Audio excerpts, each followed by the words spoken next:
Summer 2015 Core 4 question 7. F of x equals 1 over x plus 2.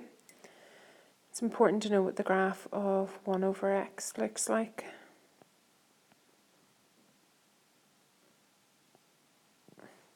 If we think back to C1, we've got x plus 2, which means we want a shift parallel to the x-axis of 2 to the left.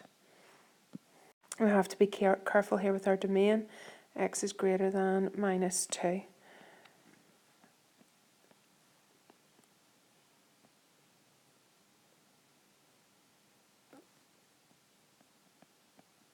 So our asymptote will have moved from the y-axis to x equals minus 2. Part 2, we're asked for our asymptotes. We have x equals minus 2 and our asymptote along the x-axis has not moved, so y also equals 0. So g of x equals 1 over x minus 1 and x is greater than 3.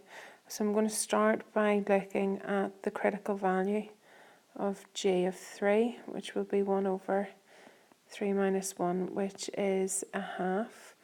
We know that the curve shape, as x tends to infinity, then we're getting smaller. So g of x will always be less than 1/2.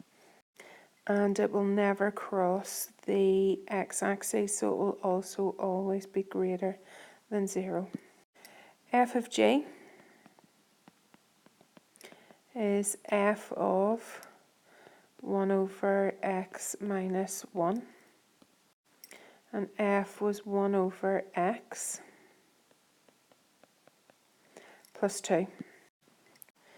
The denominator becomes 1 over, we're going to make x minus 1 a common denominator, so 1 plus 2 over x minus 1.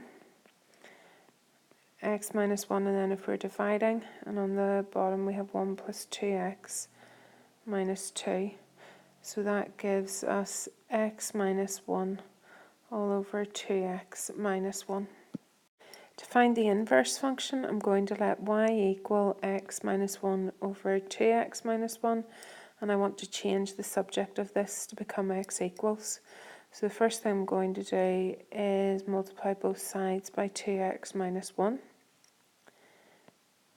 On the left, I'm going to expand my brackets. Then I'm going to gather together like terms. I'm going to bring all the terms with x to the left. So y2x I'm going to write as 2xy minus x equals y minus 1.